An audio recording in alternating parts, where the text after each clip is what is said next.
আসসালামু আলাইকুম ওয়া রাহমাতুল্লাহ। ইন্নাল হামদুলিল্লাহি ওয়াহদাহু ওয়াসসালাতু ওয়াসসালামু আলা মান লা নাবিয়্যা বা'দা। আম্মা বা'দ। ফাআউযু বিল্লাহি মিনাশ শাইতানির রাজীম। বিসমিল্লাহির রহমানির রহিম। ইকরা বিসমি রাব্বিকাল্লাযী খালাক ইলাল আখিরাহ। ওয়া ক্বালা an-নাবী সাল্লাল্লাহু আলাইহি ওয়াসাল্লাম মান ইউরিদিল্লাহু বিহি খায়রান ইউফাক্কিহু ফিদ-দীন। আলহামদুলিল্লাহ, যাবতীয় প্রশংসা আল্লাহ রাব্বুল আলামিনের জন্য। আলহামদুলিল্লাহ, দরুদ ও সালাম বর্ষিত হোক আল্লাহর রাসূল সাল্লাল্লাহু আলাইহি সাল্লামের প্রতি সাল্লাল্লাহু আলাইহি সাল্লাম।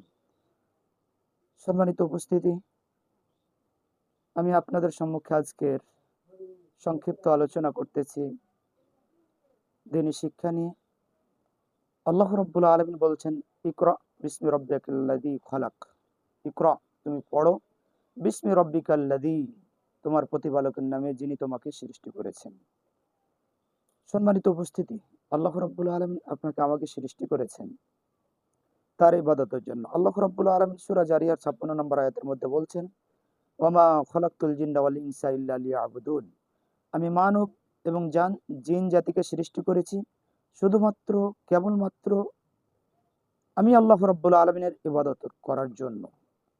সম্মানিত উপস্থিতি, আল্লাহ রাব্বুল আলামিন আপনাকে আমাকে সৃষ্টি করার পিছনে রহস্য বা উদ্দেশ্য হচ্ছে আল্লাহ রাব্বুল আলামিন আপনাকে আমাকে পৃথিবীতে খলিফা হিসেবে প্রেরণ করেছেন তার ইবাদতের জন্য। আর ইবাদত করতে হলে আপনাকে আমাকে দ্বীনি শিক্ষায় সুশিক্ষিত হয়ে জেনে শুনে আমল করতে হবে। এই জন্য আল্লাহ রাসূল সাল্লাল্লাহু আলাইহি সাল্লাম বলছেন, মান ইউরিদিল্লাহু বিহি খায়রান ইউফাক্কিহু ফিদ-দীন। আমি যাকে মনোনীত করেছি, যাকে আমি চয়ন করেছি, তাকে আমি দ্বীনি ইসলাম। সম্মানিত উপস্থিতি, আপনার কাছে আকুল আবেদন, আপনারা আপনাদের সন্তানদেরকে সুশিক্ষায় শিক্ষিত করবেন।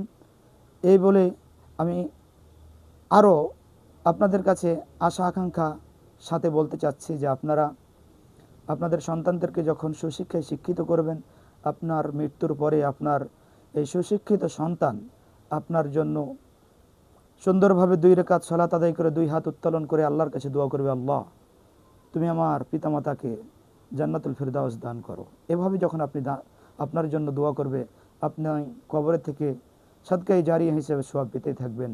আল্লাহর কাছে আশা করি আপনারা সুন্দর প্রতিষ্ঠান দেখে, যেখানে দ্বীনি ধর্ম, দ্বীনি ইসলাম সুশিক্ষায় শিক্ষিত করা হয়, আপনারা দেখে শুনে আপনাদের সন্তানদেরকে সুশিক্ষায় শিক্ষিত করবেন।